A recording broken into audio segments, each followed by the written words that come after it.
সাহাবায়ে কেরাম রাদিয়াল্লাহু তাআলা আনহুম আজমাইন শুধু নিজের জন্য খরচ করতেন না, তারা নিজেরা অবমাননা অবস্থায় থাকা অবস্থায়ও তারা অন্যদের পিছনে খরচ করতেন, নিজে না খাইয়া অন্যকে খাওয়াইতেন।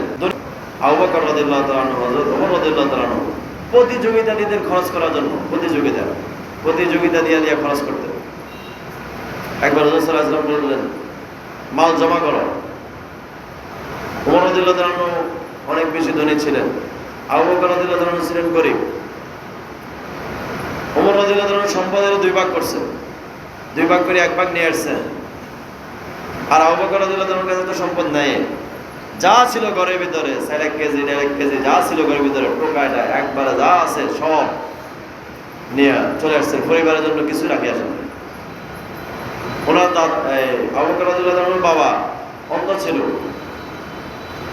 নাতিনকে জিজ্ঞেস করতেছে, আবু বকর কি সব কিছু নিয়ে গেছে, দেখো তো আমাদের জন্য কিছু রাখে যায় নাই। তো নাতিনও দিনদার ফরজগার মোত্তাকি ছিল, নাতিন কিছু পাথরটা জমা করে এক পাশে লাগিয়ে দাদাকে দেখাইতেছে, দাদা দেখেন এই যে এখানে সম্পদ আছে। দাদাকে একটা বুঝ দিল আর কি। কিন্তু আবু বকর রাদিয়াল্লাহু তাআলা ঘরের ভিতরে কিছুই রাখে যান নাই, সব নিয়ে গেলেন। আজকে ওমর রাদিয়াল্লাহু তাআলা খুশি, তারা তো আমলের ব্যাপারে প্রতিযোগিতা করত যে আজকে আমি আবু বকরকে হারাইয়া দেব, আবু বকরের আগে বেড়ে যাব আমি। তো যখন হুজুর সাল্লাল্লাহু আলাইহি ওয়াসাল্লাম হিসাব নিলেন, ওমর রাদিয়াল্লাহু তাআলা সম্পদের 2 ভাগের 1 ভাগ দিলেন। আবু বকর রাদিয়াল্লাহু তাআলা জিজ্ঞেস করছে, তুমি কি দিলা? আল্লাহ রাসূল, আমার ঘরের মধ্যে যা কিছু ছিল সব দিয়ে দিলাম, আমার ঘরের ভিতরে শুধু আল্লাহ এবং আল্লাহর রাসূলকে রেখে আসছি, আর কিছু নেই। অর্থাৎ আল্লাহ এবং আল্লাহর রাসূলের সন্তুষ্টি রেখে আসছি। তো ওমর রাদিয়াল্লাহু তাআলা বলতেছে, আজকে আমি আবু বকরকে হারাইতে পারলাম না। অনেক বেশি দান করার পরেও আজকে তিনি বলতেছে আমি আবু বকরকে হারাইতে পারলাম না। তাই আমরা তো মনে করি নিজে গরিব, কি দান করবো। হযরত ওসমান রাদিয়াল্লাহু তাআলা আনহু বলেন, গরিব অবস্থায় 1 টাকা খরচ করা আর ধনীদের 10,000 টাকা খরচ করা সমান। একজন গরিব বলতেছে, আল্লাহ তাআলা তোমাদেরকে সম্পদ দিয়েছে, আমাদেরকে দেয় নাই, আফসোস করতেছে। তো হযরত ওসমান রাদিয়াল্লাহু তাআলা বলতেছে, দেখো গরিবী অবস্থায় 1 টাকা খরচ করা আর ধনীদের 10,000 টাকা খরচ করা সমান। তোমার কাছে নাই, তুমি 1 টাকা দান করলে, আর আমার কাছে আছে, আমি 10,000 টাকা দান করলে যে সওয়াব, তুমি 1 টাকা দান করলে এই সওয়াব হবে। যা আছে তা খরচ করো, যা আছে তা খরচ করো। আজকে তো আমরা খরচ করতে চাই না, দিতে চাই না। হযরত ওসমান রাদিয়াল্লাহু তাআলা আনহুর কাছে হুজুর সাল্লাল্লাহু আলাইহি ওয়াসাল্লাম এক ভিক্ষুককে পাঠাইলেন। তো ভিক্ষুক যায় দেখে যে ওসমান রাদিয়াল্লাহু তাআলা আনহু দান রয়ে দিছে, দান। তো ফিফরা আসি দানগুলার এই যে নিয়ে যেতেছে, গর্তের ভিতরে নিয়ে যেতেছে। হযরত ওসমান রাদিয়াল্লাহু তাআলা আনহু ওই ফিফরার মুখ থেকে দানগুলা নিয়ে কিছু দান গর্তের মুখে ছিটাই দিয়ে বাকিগুলা নিয়ে আপন জায়গায় রেখে দিছে।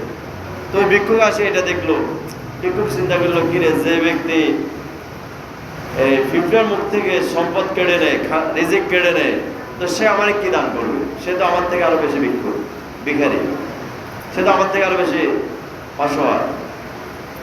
কি মনে করলো, তো চলে গেছে। হুজুর সাল্লাল্লাহু আলাইহি ওয়াসাল্লাম বিদায় বলতেছে, হুজুর সে তো এরকম কাজ করতেছে, সে আমার কি দান করবে? তুমি আবার যাও। তা আবার গেছে, আবার যাওয়ার পরে দেখা যায় সন্ধ্যার সময় গোলামকে বলতেছে ওসমান রাদিয়াল্লাহু তাআলা আনহু, যে তুমি সেরাগের সুতলিটা এত বাড়াইয়া দিছো গা, তার মানে তেল বেশি জ্বলতেছে, আর একটু কমাইয়া দেওয়া। সেরাগের সুতলিটা বাড়াইয়া দিলে বেশি জ্বলে, আর একটু নিচের দিকে নামাই দিলে কম জ্বলে, তার মানে তেল কম জ্বলে। তো ওসমান রাদিয়াল্লাহু তাআলা আনহু এটা তাকে বলতেছে, সুতলি কমাইয়া দাও, তেল বেশি জ্বলতেছে। তো এটা আসে দেখছে, তো বলতেছে, এই তো দেখে যে সব লাইনে কি আমার কি দান করবো, আবার চলে গেছে। তো বলছে আবার যাও তার কাছে, আবার গেছে।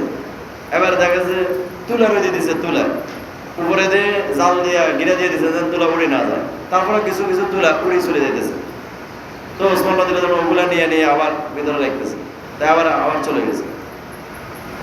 তো হুজুর সাল্লাল্লাহু আলাইহি ওয়াসাল্লাম আবার পাঠাইছে, আবার যাও। তারপরে যাওয়ার পরে এইবারে গত 3 বারে কিন্তু বলে নাই, এবারে যায় বলতেছে, যে হুজুর সাল্লাল্লাহু আলাইহি ওয়াসাল্লাম আমাকে পাঠাইছে, 3 বারে আসছি আমি আপনার কাছে, কিন্তু আপনার বিভিন্ন অবস্থার কারণে আমি আপনাকে কিছু বলি নাই। তো ওসমান রাদিয়াল্লাহু তাআলা বলছেন সে কিছু চাইতেছে। তো দিনের একটা কাফেলা আসতেছে, ব্যবসায়ী কাফেলা, অনেকগুলা ওট বোঝাই করা মাল নিয়ে আসতেছে। তো তিনি একটা কাগজ লিখে দিলেন, যা ওই যে আসতেছে ওই সর্দারকে যায় বলো ওখান থেকে একটা ওট যেন তোমাকে দিয়ে দেয়, সবচাইতে উত্তম যেটা, সবচাইতে ভালো যেটা, যেই ওটার মধ্যে সম্পদ বেশি আছে, মাল বেশি আছে, ওইটা যেন তোমাকে দিয়ে দেয়। তো তিনি নিয়ে গেছেন, নিয়ে কাফেলার সর্দারকে দিলেন, দেওয়ার পরে তো তিনিও এটা দিয়ে দিলেন, ওই ওটটা দিয়ে দিলেন। এখন মরুভূমিতে সবগুলা একসাথে চলে, একটাকে যদি আলাদা করে দেওয়া হয় তাহলে বাকিগুলো আর চলে না। এই জন্য কাফেলার সর্দার বললেন, আচ্ছা ঠিক আছে, আমরা জায়গা গন্তব্যস্থানে পৌঁছি, তারপর তুমি মালটা নিও। তো তিনি এরকমভাবে ওই আপন জায়গায় আসছেন। আসার পরে ওসমান রাদিয়াল্লাহু তাআলা যখন জানতে পারলেন যে তাকে এখনো সম্পদটা দেওয়া হয় নাই, তো কাফেলার সর্দার বললেন, আমি তাকে দিয়েছি কিন্তু আমরা আলাদা করতে পারতেছি না, এই জন্য দেওয়া হয় না, এখন দিব। তো ওসমান রাদিয়াল্লাহু তাআলা বললেন, তাকে সবগুলা ওট দিয়ে দাও। ওই কাফেলার মধ্যে যতগুলো সম্পদ ছিল সব সম্পদ ওসমান রাদিয়াল্লাহু তাআলা তাকে দান করছে। তারা ছিল এরকম দানবীর।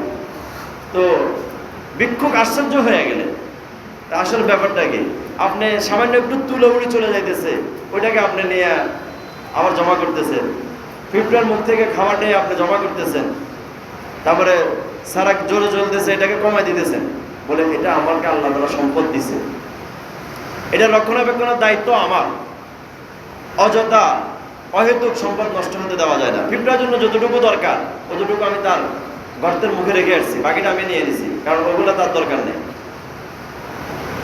সুতলে আমার সারা অল্প অল্প করে জ্বললে আমার ঘরে আলো হয়ে যাবে, বেশি আলোর দরকার নেই, তা আমি ওই পরিমাণে দিলাম। এই সম্পদকে রক্ষা করা, সম্পদের হেফাজত করা, এটা আমার দায়িত্ব। কিন্তু তুমি একজন সুয়ালকারী, তুমি আমার কাছে চাইছ, জানি না তোমার কি পরিমাণ জরুরত আছে আমার কাছে, বা তোমার কতটুকু চাওয়া সেটা আমার জানা নাই, তোমার কি পরিমাণ দরকার সেটা আমার জানা নাই, এজন্য আমি তোমাকে সব দিয়ে দিলাম। এই ছিল সাহাবায়ে কেরাম রাদিয়াল্লাহু তাআলা আনহুম আজমাইনদের দান করার অবস্থা।